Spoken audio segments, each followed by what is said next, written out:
Cricket का जन्म England में 500 साल पहले अलग अलग नियमों के तहत खेले जा रहे गेंद और डंडे के खेलों से हुआ था। बैट अंग्रेजी का एक पुराना शब्द है जिसका सीधा अर्थ है डंडा या कुंदा। 17वीं सदी में एक खेल के रूप में क्रिकेट की आम पहचान बन चुकी थी और ये इतना लोकप्रिय हो चुका था कि रविवार को चर्च न जाकर मैच खेलने के लिए इसके दीवानों पर जुर्माना तक लगाया जाता था। 18वीं सदी के मध्य तक बल्ले की बनावट हॉकी स्टिक की तरह नीचे से मुड़ी हुई होती थी। इसकी सीधी सी वजह यह थी कि उस समय बॉल को लुढ़काकर अंडर आर्म फेंका जाता था और बैट के निचले सिरे का घुमाव बल्लेबाज को गेंद से संपर्क साधने में मदद करता था। इंग्लैंड के गांव से उठकर यह खेल कैसे और कब बड़े शहरों के विशाल स्टेडियम्स में खेला जाने वाला आधुनिक खेल बन गया, यह इतिहास का एक दिलचस्प विषय है। दक्षिण पूर्व इंग्लैंड में खोजा गया ये गेंद और डंडे का खेल आखिर भारतीय उपमहाद्वीप का जुनून कैसे बन गया। इस खेल की कहानी इसलिए भी दिलचस्प है क्योंकि एक ओर जहां उपनिवेशवाद और राष्ट्रवाद की बड़ी कहानी इससे जुड़ी है, तो दूसरी ओर धर्म व जाति की राजनीति ने भी एक हद तक इसका स्वरूप गढ़ा। क्रिकेट की एक दिलचस्प खासियत यह है कि पिच की लंबाई तो 22 गज होती है, पर मैदान का आकार और प्रकार एक सा नहीं होता। हॉकी, फुटबॉल जैसे दूसरे खेलों में मैदान के आयाम तय होते हैं, वहीं क्रिकेट में इनका कोई आयाम तय नहीं है। एडिलेड ओवल की तरह मैदान अंडाकार हो सकता है तो चेन्नई के चेपॉक की तरह लगभग गोल भी। मेलबर्न क्रिकेट ग्राउंड में छक्का लगाने के लिए गेंद को काफ़ी दूरी तय करनी पड़ती है, जबकि दिल्ली के फिरोज शाह कोटला में थोड़े प्रयास में ही गेंद सीमा रेखा के पार चली जाती है। कायदे कानून में बनने वाले खेलों में क्रिकेट का नंबर अव्वल था, यानी सॉकर व हॉकी जैसे बाकी खेलों के मुकाबले क्रिकेट ने सबसे पहले अपने लिए नियम बनाए और वर्दियां भी अपनाई। क्रिकेट के कानून सबसे पहले साल 1744 में लिखे गए थे। उनके मुताबिक दोनों टीमों के कप्तान 2 अंपायर चुनेंगे जिन्हें किसी भी विवाद को निपटाने का अंतिम अधिकार होगा। स्टंप 22 इंच ऊंचे होंगे, उनके बीच की गिल्लियां 6 इंच की, गेंद का वजन 5 से 6 औंस के बीच होगा और स्टंप्स के बीच की दूरी 22 गज होगी। उस समय बल्ले के रूप व आकार पर कोई पाबंदी नहीं थी। आगे चलकर दुनिया का पहला क्रिकेट क्लब हैम्बल्डन में 1760 के दशक में बना और मैरीलीबोन क्रिकेट क्लब यानी एमसीसी की स्थापना 1787 में हुई। इसके अगले साल ही एमसीसी ने क्रिकेट के नियमों में सुधार किए और उनका अभिभावक बन बैठा।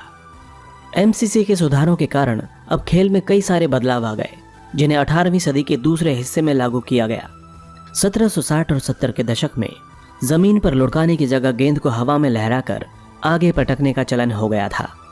इससे गेंदबाजों को गेंद की लंबाई का विकल्प तो मिला ही, अब वे हवा में भी चकमा दे सकते थे और पहले से कहीं तेज गेंदें फेंक सकते थे।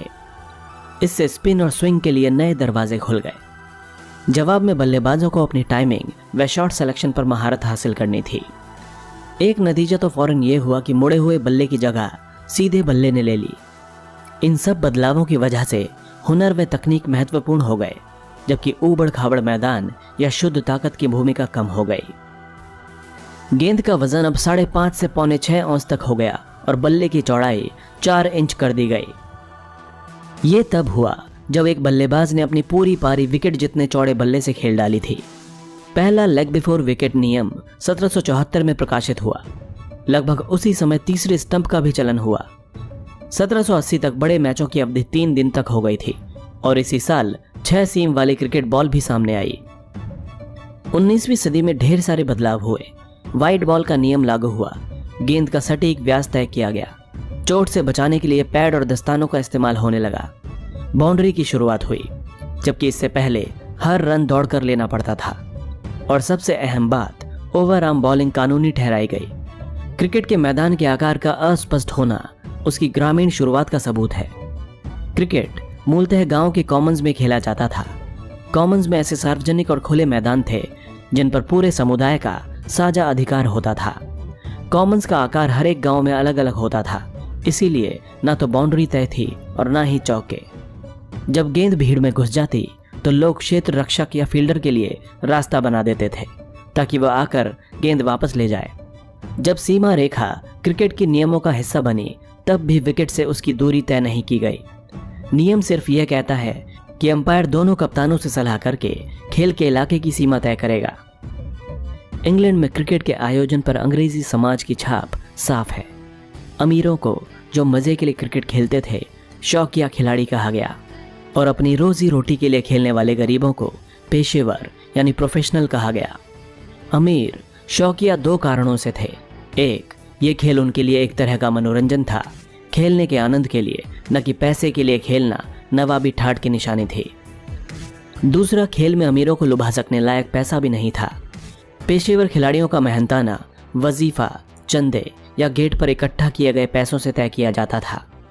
सीजनल होने के कारण खेल से साल भर का रोजगार तो नहीं मिल सकता था।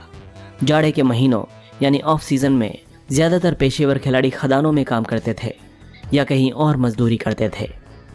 शौकीनों की सामाजिक श्रेष्ठता क्रिकेट की परंपरा का हिस्सा बन गई। शौकीनों को जहां जेंटलमैन की उपाधि दी गई तो पेशेवरों को खिलाड़ी या प्लेयर्स की उपाधि दी गई। मैदान में घुसने के लिए उनके प्रवेश द्वार भी अलग अलग थे। शौकीन जहां बल्लेबाज हुआ करते थे वहीं खेल में असली मशक्कत और ऊर्जा वाले काम जैसे तेज गेंदबाजी खिलाड़ियों के हिस्से आते थे। क्रिकेट में संदेह का लाभ यानी बेनिफिट ऑफ डाउट हमेशा बल्लेबाज को ही मिलता है। उसकी एक वजह यह भी है, क्रिकेट बल्लेबाजों का ही खेल इसलिए बना क्योंकि नियम बनाते समय बल्लेबाजी करने वाले जेंटलमैन को तरजीह दी जाती थी। शौकिया खिलाड़ियों की सामाजिक श्रेष्ठता का ही नतीजा था कि टीम का कप्तान पारंपरिक तौर पर बल्लेबाज ही होता था।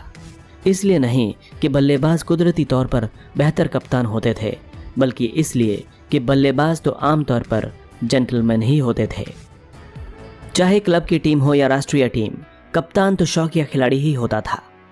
1930 के दशक में जाकर पहली बार अंग्रेजी टीम की कप्तानी किसी पेशेवर खिलाड़ी यॉर्कशायर के बल्लेबाज लेन हटन ने की। हॉकी व फुटबॉल जैसे खेल तो अंतर्राष्ट्रीय बन गए थे, पर क्रिकेट औपनिवेशिक खेल ही बना रहा, यानी ये उन्हीं देशों तक सीमित रहा जो कभी ब्रिटिश साम्राज्य के अंग थे। इसने उन्हीं देशों में जड़ें जमाई जहां अंग्रेजों ने कब्जा जमाकर शासन किया था।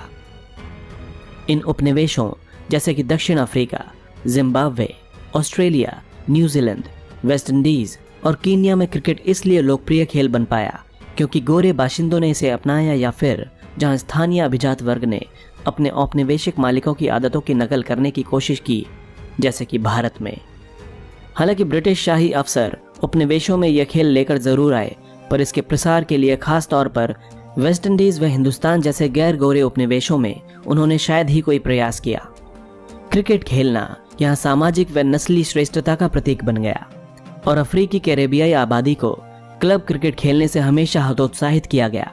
वेस्ट इंडीज में पहला गैर गोरा क्लब 19वीं सदी के अंत में बना। भारत में क्रिकेट की शुरुआत। औपनिवेशिक भारत में क्रिकेट नस्ल व धर्म के आधार पर संगठित था। भारत में क्रिकेट का पहला सबूत हमें 1721 में मिलता है, जो अंग्रेज जहाजियों द्वारा कैम्बे में खेले गए मैच का ब्यौरा है। पहला भारतीय क्लब कलकत्ता क्लब 1792 में बना। पूरी 18वीं सदी के दौरान क्रिकेट भारत में सिर्फ अंग्रेजों द्वारा और उनके क्लबों व जिमखानों में खेले जाने वाला खेल था। उस समय हिंदुस्तानियों को इस खेल के लायक नहीं समझा जाता था और ना ही उनसे खेलने की उम्मीद की जाती थी। भारत में क्रिकेट की शुरुआत का श्रेय बंबई के जरतुश्तियों यानी पारसियों के छोटे से समुदाय को जाता है।